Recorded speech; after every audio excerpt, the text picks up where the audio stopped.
آپ کے لیے میں نے ایک شیشہ تیار کیا ہے، یہ ٹائٹل پڑھ کر دیکھ لیں، سنی کتب حدیث کے شیعہ رافضی راوی 16,000 احادیث روافظ کا فیضان ہے آپ کے صرف صحاح ستہ میں۔ ابھی میں اگلی صحاح کی طرف نہیں گیا، اس میں اور ہزاروں نکلی ہیں، اور پھر اسی صحاح ستہ میں 14,000 سے زائد روایات میں نے ٹریس آؤٹ کر لی ہیں جو ناسبیوں کی طرف سے آئی ہیں۔ آپ کے معیار کا تو صحاح ستہ میں راوی کوئی نہیں، اور جس شریعت کے ضابطے میں یہ روایات جو معمول بہا ہیں آپ کے ہاں موجود ہیں، یہ آپ کی شریعت تو اوندے منہ گر گئی۔ رافضیوں کے بغیر تو تمہاری شریعت ہی نہیں بنتی۔ اس کتاب کے سینے میں لکھا ہے امام ذہبی کا اعتراف، اگر شیعہ اور روافظ راویوں کی روایات کو قبول نہ کیا جائے تو روئے زمین پر کسی کو حدیث رسول نہیں ملے گی، اور یہ بہت بڑا فساد ہوگا۔ ابھی تو میں نے برکات روافظ کا تصور قائم ہی نہیں کیا، صرف نشاندہی کی ہے۔ ابھی تو وہ بیات آئے گے، اور جس ٹائٹل پر آپ ناچ رہے ہیں، مولانا احمد رضا خان بریلوی رحمۃ اللہ تعالی علیہ کے ٹائٹل پر آپ ناچ رہے ہیں اور معیار سمجھ رہے ہیں، ان کے فتاوی رضویہ شریف میں 600 سے زائد مقامات پر فیضان روافظ کا نور موجود ہے۔ اگر فیضان روافظ کو ان روایات کو نکال دیا جائے تو یہ فتاوی رضویہ شریف ہوا سے بھی کہیں ادھر چلا جائے، کوئی حیثیت نہیں۔ آپ کی تو شریعت ان کے بغیر نہیں بنتی۔ آپ لفظ رافضی کو گالی بنا کر ہم جیسے مسکینوں کو کوستے ہیں جناب والا، یا کبھی سادات کرام پر جا چڑھتے ہیں۔ آپ کی حیثیت ہی کیا ہے؟ پہلے آپ میں اگر غیرت نام کی کوئی شے ہے، دم خم ہے، تو فقیر کی اس کے تحریر کا جواب دو۔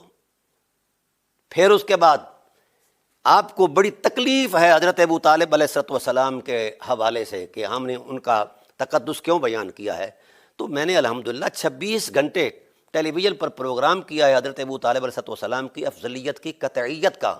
آپ اس کو توڑیں۔ ابھی تو آپ ان کے ایمان کا سوچ رہے ہیں، ان کا ایمان ثابت کریں یا نہ کریں، یہ تو بہت چھوٹی بات ہے۔ میں پورے وثوق سے کہہ رہا ہوں کہ آپ جتنے مولوی جمع ہو جائیں، کسی مولوی کے پاس اس کے ایمان کی کوئی قرآنی تصدیق نہیں ہے، نہ نبوی تصدیق ہے۔ پہلے آپ اپنے ایمان کی تصدیق پیش کریں، پھر حضرت ابو طالب علیہ السلام کے ایمان پر بات کریں۔ تمہارا تو اپنا ایمان کہیں ثابت نہیں ہے، تو ہم ایسے شودے قسم کے مولویوں کے ساتھ بات کریں اور ایسے بے وقار قسم کے لوگوں کے ساتھ بیٹھیں ہم، اور وہ آپ کے بلانے پر آ جائیں۔ اس وقت پوری صحاح ستہ ناپاک ہو چکی ہے آپ کے طرز فکر کے مطابق، چونکہ آپ رافضیوں کو پلید کہتے ہیں، یا بعض فتاوی جات کے اندر ان کی تکفیر بھی کی گئی ہے۔ تو جن کو کافر کہتے ہو انہی سے دین لیتے ہو، شرم آنی چاہیے۔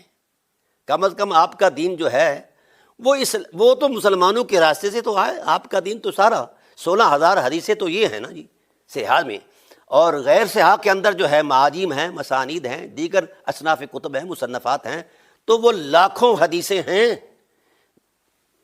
جس کی آپ نے خیرات لی ہے فیضان روافظ سے۔ اس لیے آپ رافضیوں کو برا کہیں، پر مگر آپ کو پھر بخاری کا بھی انکار کرنا پڑے گا، اور ترمذی، نسائی، سنن نبی داؤد اور مسلم کا بھی انکار کرنا پڑے گا۔ پونی مسلم شریف شیعوں سے وابستہ ہے، اور آپ ایران کا بڑا نام لیتے ہیں، بڑا کروڑ کے نام لیتے ہیں، اور بڑی جناب والا تنگ ہو کر نام لیتے ہیں۔ تو میری جان، میں نے اس میں وضاحت دے دی ہے کہ آپ کے یہ سارے محدثین ایرانی ہیں۔ آپ کے معیار کا تو یہاں راوی کوئی نہیں ہے آپ کے ذخیرہ حدیث میں۔ تو میں آپ کو ایک مشورہ دوں گا کہ یہ راوی تو آپ کو ملیں گے نہیں، آپ راوی کرائے پر رکھ لیں، آپ راوی جو ہے دہاڑی پر رکھ لیں، آپ بن جائیں راوی۔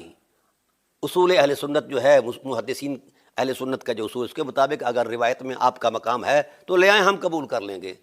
ابھی تک تو میں بہت کچھ لکھ رہا ہوں، ابھی تک تو فتاوی رضویہ شریف پر کتاب آنے والی ہے، تو آپ کو اندازہ ہو جائے گا، اور پھر میرے خیال میں آپ کی طبیعت بھی صاف ہو جائے گی۔